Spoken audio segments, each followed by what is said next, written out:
Stay tuned to the end of it. Retake. Okay. Cut. Oh, shit. We need a thingy. Stay tuned to the end of this video. Team S2N has a special. Stay tuned to the end of this video. Team S2N has a special surprise for you guys.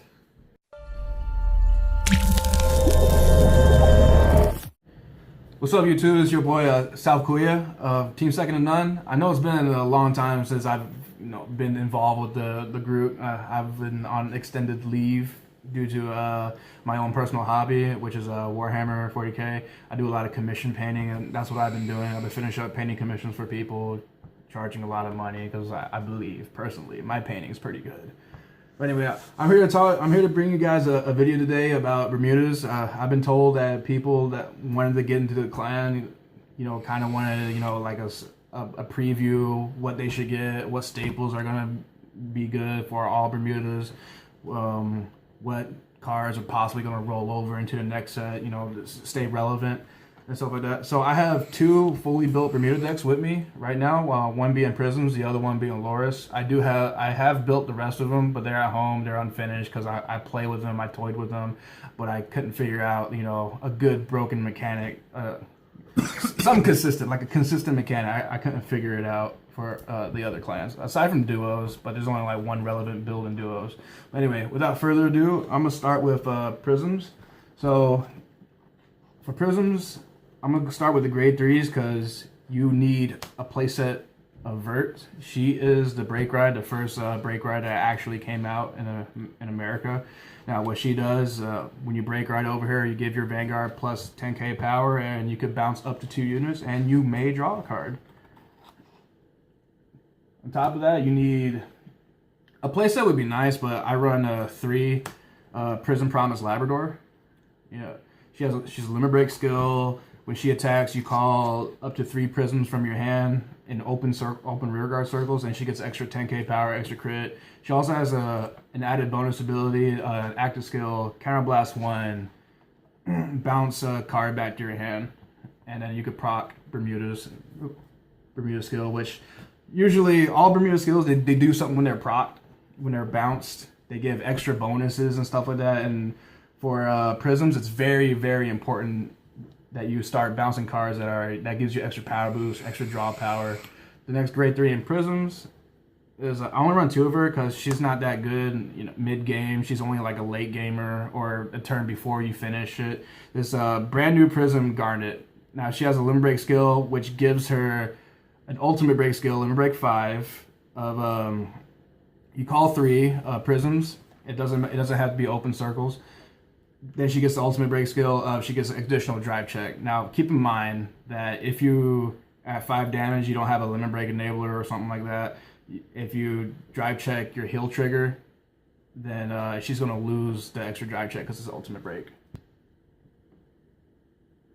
Now, the main engine, as I would call it for Prisms, is Celtic, or Celtic, as I would call it. This is Prism Promise Princess. God, that's a redundant name. Prism Promise Princess Celtic. Now, she is the main engine. She is your life support. She is what it is. Rear guard or Vanguard ability. If you manage to hit your opponent's Vanguard, counterblast 1. You counterblast 1 prisms, counterblast specific, bounce, and then draw a card. And then whatever you bounce could possibly proc the next skills and stuff like that. Now, the good combo with her is, of course, Lighty, which is Prism Promise Princess Lighty. Jesus Christ. Your name's just stupid. Yeah. Prism Promise Princess Lighty. Okay, now when she's bounced, you have to soul charge and counter charge 1 and give +4 to one of your units. So the good combo is that you hit with this, you bounce a Lighty that you boosted with, and it's pretty much a free draw card on top of a +4 power. So these cards, I believe, will carry on to the next Prism build. I don't know what other Prism support is going to be, but it's hard to change something that's set in stone, practically. But I'm going to be excited for, like, new Prism support. Now, this is more like player preference. Ooh, I said a bad word, player preference. But brand new Prism Emerald. I've seen a lot of people not run this, but my build is like a passive-aggressive build because I tend to deck out a lot. When she's bounced during the battle phase, doesn't have to be yours, it's you and your opponents. You can bounce up to 2 cards, and if they were prisms, you give +5 to a unit. But this is good for clearing your board if you don't want to get locked or stunned or anything else like that. It's a good tech card, in my opinion, pretty much. But what I've seen people run in contrast to her is Prism Image Clear, which what she does is when she's bounced, you Soul Blast 1 and you give a rear guard +4. Now these Perfect Shields, they're gonna go into the next set too. Image Master Kukuri, I think, if I'm pronouncing that right. So it's one of those P shields that on flips damage, you have another copy in your grave. So it's pretty much a staple in almost every deck that's out there that does the same thing. Now, what I believe is going to carry over a good staple card in any Bermuda deck whatsoever is Admire Sparkle Spica. I run 3 in this Prism deck. Now, she helps your offense stay offensive. So when she attacks a Vanguard, you counterblast 1. It's an Amber clone, but without the use it or lose it skill. So if you attack and use her skill, and then she somehow restands by like a stand trigger or whatever, you get to use it again when you attack, and then give another power. Now, what I combo her with is this Grade 2 Celtic was when she's bounced, you give somebody +4. So if you combo with Spica, you bounce, call, give +3, and then if she bounces her, you give another +4. So it's pretty much another 16k line by herself. So it's pretty awesome offensive. Then we got Amelia, which when she has a resist skill, but also when she's bounced, she draws a card. I believe this card will also carry over to the next set of new wave of Bermudas. It's just good for staying power, draw power, to make sure you have enough to guard in your hand. And it has resist. Who doesn't like resist? It's great all around. Now the G guards, I tend to run 2 Nashas, which you G guard with it, you show a grade 3 or a card with the same grade as you out of your hand on the field, and she gets extra +5k shield. Or you don't have to if you don't want to. She's like one of the easiest G Guardians to get off. And then I usually run 2 copies of Hand in Hand Leona. Only reason why, especially in this Prism build, why I say it's passive aggressive, you bounce back an Emerald, then you bounce back the Lighties or another Emerald, then you bounce back 2 more. You constantly give your Vanguard plus power, and your opponent will most likely not be able to hit your Vanguard, because your Vanguard will probably be like at 50k by itself, just sitting there laughing at your opponent because you just got power off of 1 G Guardian. It's ridiculous. I also run 1 copy of Dismal in Prisms. Only reason being because if I have a Celtic, the one that hits and draws a card, I kind of want to keep them. So it's a good card to protect your Celtic with. Other than that, I don't necessarily use it this much. You definitely need Sunshine Verts. I run 4 in this Prism deck. You need to play these in Prisms. It's good. She's pretty much the next stage clones, what I like to call it. You bounce, you call cards. I'm going to go in depth. So, Limit Break 4, after you attack, you pay the cost, discard 3, bounce up to 2 of your cards back to your hand. Then you put her back into the G zone, you G flip, and then you ride on top of usually a vert. So you break ride that turn. Thank you.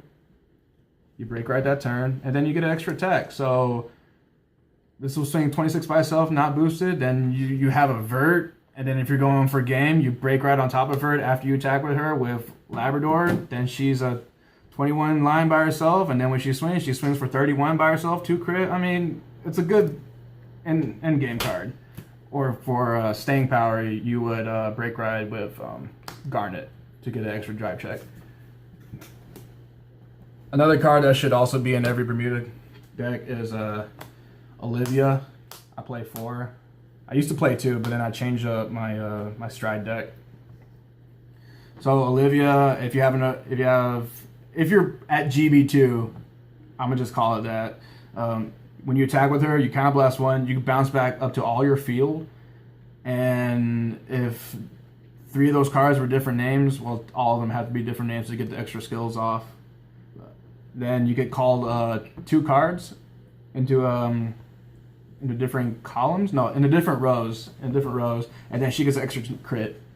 So this is good, especially if you wanted to bounce like power cards in Bermudas, well, in Prisms, and then those cards that you just called back get extra power. You know, it's a stronger line. Now, a good first stride for Prisms is Prison Promise Princess Labrador. Jesus Christ, Prison Promise Princess Labrador. Now, what she does, you flip a copy of her once per turn, and you choose 2 of your rear guards to get plus 5k power. If they attack or boost, they bounce back to your hand. So it sets up for really nice early combos. You're definitely going to need 2 copies of her for Prisms. And then this was not going to roll over, but I'm just showing you for the sake of showing you.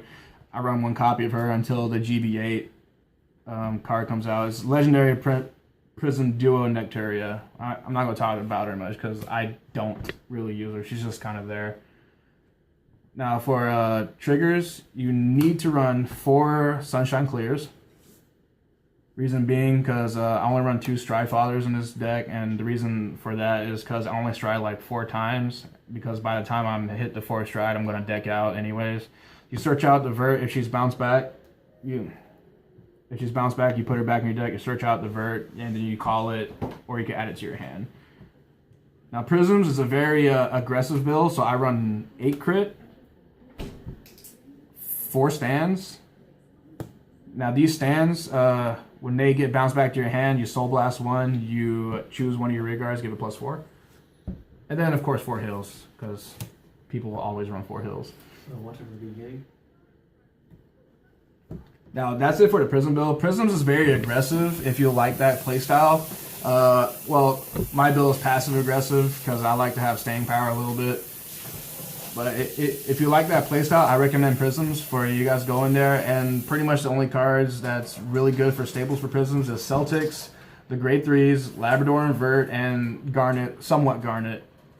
The P-Shield's a staple, Spica's a staple, and Prison Promise Princess Celtic. Good God. Just say Celtic. No, I have to say the entire name. Prison Promise. Tongue twister time. Say that times fast. Now I'm going to go with, tell you guys a little bit about Loris. Loris is more of a consistent build of Bermudas. It multi-attacks a lot, and it's a little more consistent than Prisms, because if you're grade screwed, you're just kind of grade screwed. But so, we have Harmony, right? Oh yeah, so Harmony. So how the Harmony skill works for people that don't know and trying to get into Bermudas, you have to have a card in the column that already has a Harmony skill, and then you call, okay, so for argument's sake, this card has Harmony. And if you call a card in the same column, they're going to be in Harmony. But if you had a card that didn't have Harmony, like this, and I call a card that has Harmony right behind her, they will not have Harmony. And because the card already has to be in the column for Harmony. That's how Harmony in a nutshell works. Lemon pepper. I love lemon pepper pork 4 rinds. rinds. Thank you. Don't put them on the ground. The cat will get them. Now, the main grade 3 boss in here is Loris, of course. I must have a playset. There's no argument there. Miracle Voice Loris. She has the GB2 skill of, if she's in Harmony, you choose 2 of your units, give it +5, and she gets an extra crit. And then she has an on-stride skill of when you stride, you counterblast 1, you draw a card. So it's good staying power there. And then my other grade 3 of choice is Sparkle in Her Heart Spica. She is what gives your rear guards power if they bounce and called during the battle phase. GB1 skill, if something's bounced and called during your battle phase, it gives that card that was called +2 and hurt +2. Now, when she attacks, if she's in Harmony, you counterblast 1, Soul Blast 1, bounce your card that's already in Harmony, and call a card. And of course, she'll benefit from that, getting a +2. She is what keeps your multi-attacks alive, for a counterblast, of course. To me, this is a staple until I see what the new set has to offer. I mean, Loris will definitely roll over because Loris itself is getting support. Spica. She should be in every Bermuda deck. That's just a given. the Amber Claw. I already talked about this in the Prism build. So I run 2 copies. The only reason why is because I have 4 of the grade 3 Spica. This is just in case if I didn't get her in the first place. And you need a generous amount of soul. So I run 2 copies of Duo White Crystal Rika. Thanks to Toby. I don't want to hear that. I thought of this. I dreamt it up. I woke up and I was like, it needs to be this card. So it's an AK that says when it's bounced back to your hand, you have to soul charge 1 and you unflip a damage. This is good. This is a decent AK. I believe this card is going to roll over as well. So Brilliant Ocean Ellie. She is a good grade 2 that gets, if she's in Harmony, GB1 skill, she gets +2 power per Sentinel in your grave. So if you have 4 in your grave, that's +8, 8 + 9, 17. So it's a 17 line by herself on top of whatever other power she's getting from. It's good. On top of that, if she's put in the Guardian Circle, you can Soul Blast 1. She gets extra +5k shield. That's good for cards like Hand in Hand Leona. So you bounce her, you call her, she gets extra +5k shield, and you Soul Blast for her skill, she gets extra +5k shield. So the extra 15k on top of 15k G Guardian. It's great. Now, I run this card for a gimmick, Pumo. It's only in this build. Now, when you play Pumo to the Guardian Circle, GB1 skill, you call a card from your hand to rear guard, and she gets extra +5k shield. So it's good for combos like Loris. If she's at GB2, you're getting attacked, you call Pumo. Pumo calls Suzaku, and then Shizuku, my bad. And then both their Harmony skills proc. Loris gets herself +5, gives her +5. She gets crit, not that it matters because you're defending this turn. Then her Harmony skill proc, she look top 5, get a grade 3 added to your hand. So it's good to get plus cards during your opponent's turn for no reason other than guarding. Of course, I run a playset of the Perfect Shields because Bermuda's is a very counterblast heavy deck. So you're going to need all the counter charges you could get. Now, the main engine of Harmony, or Loris in that matter, is Shizuku. She is just good. You can spam her abilities as many times as you can. So when she becomes in Harmony, once per turn, unless you bounce her and call her again to reset her skill, you look at top 5, get a grade 3 added to your hand. So that's why I only run, I run 3 Strike Fighters, excuse me, I thought I run 2, and I guess there's a 4th copy, it doesn't matter. But she's the main engine. You typically don't want to ride her first turn. If you had a choice, I would ride the Perfect Shield if I had the choice, because she'll just keep you in for extra strides. And since this is a little more aggressive build, well, a little more sustained, I only run 6 crit. One of them being the Loris specific crit. You know, when Loris attacks, you Soul Charge her, you draw a card, give her +5. And then I run 2 of these stand triggers that when they're in Harmony, they get the extra skill, Soul Charge them. I draw a card and give a unit +2. I run 4 of the Bounce stand triggers, which after they attack, after they're boosted, if they're in Harmony, you bounce a card and then you call a card you may call a card from hand. And of course, 4 heal triggers, because you should always run heal triggers to stay alive. Be quiet, cat. I'm doing my job. The next couple cards are personal preference. There's Anya, which if she's in Harmony, she could give a card that doesn't have Harmony, or if you wanted to give a card that already has Harmony, double stack Harmony. So if she's in Harmony, you give a card the Harmony keyword skill. So it's good if you're like messed up, like, oh god, I placed this one first, let's put her in Harmony, give her to Harmony. Now you can call somebody and they'll both be in Harmony. It's good for stuff like that. And then when she's in Harmony, you can counterblast 1, rest her, you give the column or row +5. So it's good for cards like the Stride for Loris, which is Celibate, or Celibate, whatever. I know it's not Celibate, I just want to say it. Celebrate Voice Loris. Now she has a GB2 skill, counterblast 1, G flip somebody, and bounce as many cards as you have in your face-up G zone. So it's good for, and then on top of that, if she's in Harmony, you choose 5 of your units and give it +5, and she gets extra crit. Bermudas are all about crits. They don't have guard restriction cards, so they're going to need all the crits they can get. But yeah, so after that, after you've done powering up your lines with Anya, like she's rested. You counterblast one for her, bounce Anya, then you have a booster in this column, and she'll be put back in harmony so you don't mess up anything. Of course, I run a playset of Olivia's in this build because you should always run Olivia's in every Bermuda deck because she's a good all-around card. G-Guards are the same, except I don't run Dismal, so I run 2 Nashas and 2 hand-in-hand Leonas. My other 4 strides are I run 2 Fedricas. These are way better than Somi's because you bounce, you G-flip, and then you call somebody, and if they're in harmony, you get +5, so it's good. And these are just what-if scenarios, but I generally just G-flip them with Loris. So, Legend of the Shoe, Amoris, if you stride with her, you bounce up to 2 cards back to your hand. And then Lucky Rise Aprina, I believe that's her name, which she has the Axe skill, Soul Blast 1, you could bounce up to 2 cards, add it to your hand.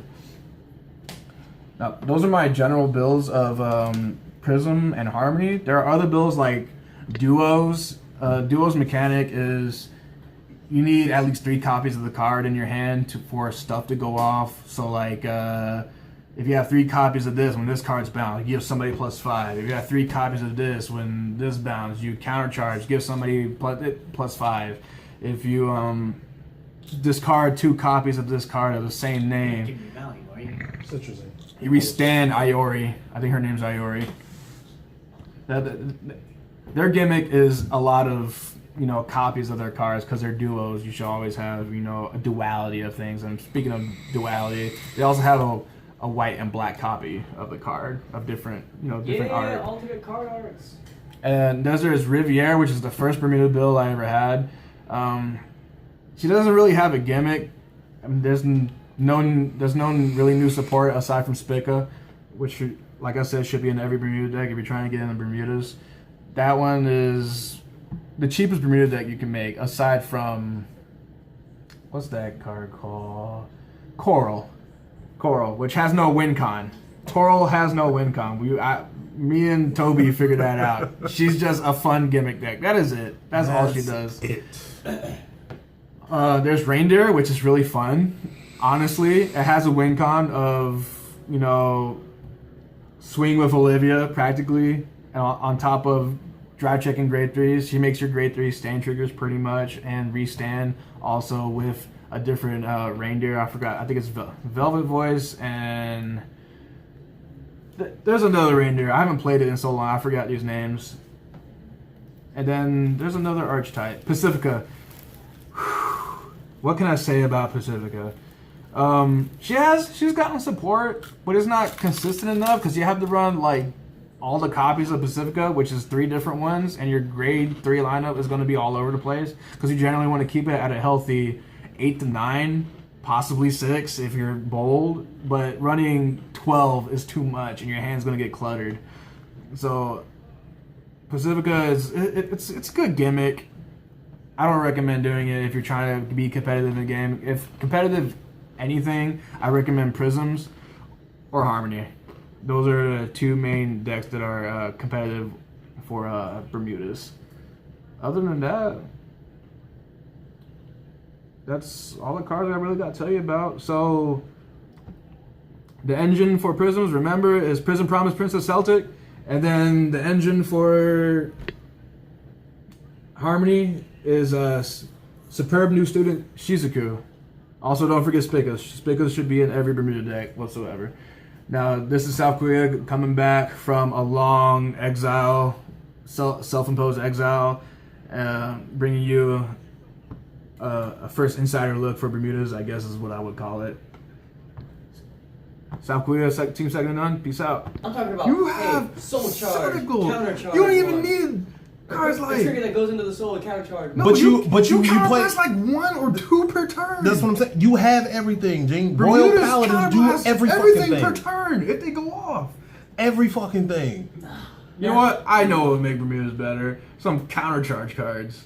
They need massive amounts of countercharge cards. It would make it a little bit better. Instead of like playing a card, Soul Blasting to countercharge, place this card if in harmony, and you have a Loris Vanguard countercharge one. Like, it'd be legit. It'd be legit. These are things, responsible things to ask for. Unlike Eugene's, like, I need guard restriction, I need an extra Hey, I crit, never said I don't need guard and I need the ability to lock my opponent's entire field and delete their Vanguard. And every card I lock, But I I draw already an have A something like that, card. so I'm okay. I don't want to my do new, that. especially my new G Guardian, my new Stride that's coming out in the Fighters Collection. Baby, please. It's retardicus. That Oh, new man. G is legit. Ooh, The leaders, Yeah. delicious. the leaders will be good. Like the leaders that can play in tournaments possibly. What else is there? Chaos Breaker is even more powerful. All I'm saying is that they're consistently in tournament spots, and the only reason why DPs is in tournament spot because they get lucky. Yeah, DP is definitely Mega Crayon. And it's not even like the 64 crayons. Ryan It's would like you fight got me for that 12. Too, if I called him crayon. All you gotta do is swing. And Because see what y'all it both does. play crayon decks. Overall, yours Royal requires Paladin is autopilot, not crayon. It's crayon.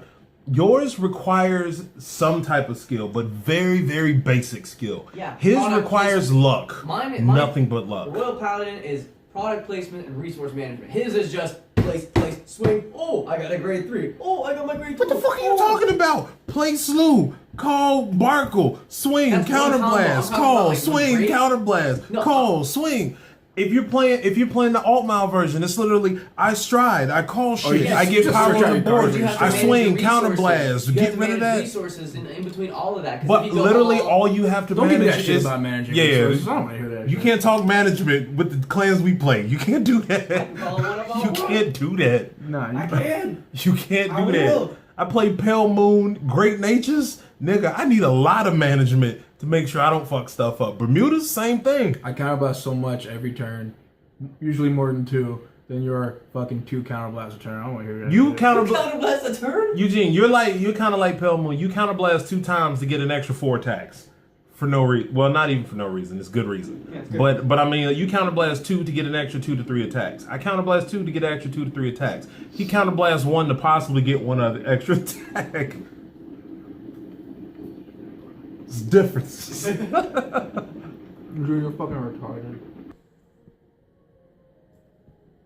Now, what are the bad matches for Bermudas? Is it Link Jokers? Roll Paladins? No, not really. The only bad matches for Bermudas is technically yourself. Because if you don't know how to manage your bounces, you're gonna get units locked, you're gonna get units stunned, you're gonna get units burned alive by Kageros. You know, if you're bad at managing your bounces or like what you want to sacrifice, what you can't sacrifice, what divas you're gonna fire from the edge of the earth, you know, whatever, then you're gonna screw yourself over. That's the pretty much only bad matches Bermudas have. Bermudas is a good all-around clan aside from Royal Paladins. It's a good all-rounder clan. They technically have no weaknesses other than yourself. That's pretty much it for Bermudas. Am I in frame? Yeah. Oh. Thanks so much for watching. Like, favorite, and share this video, and we'll go ahead and do a giveaway for the new IT Legend decks. We're going to be introducing 2 of them, and we'll go ahead and pick 2 lucky winners to go ahead and do that. So just be sure to like our video, favorite it, share it, and go... Damn it.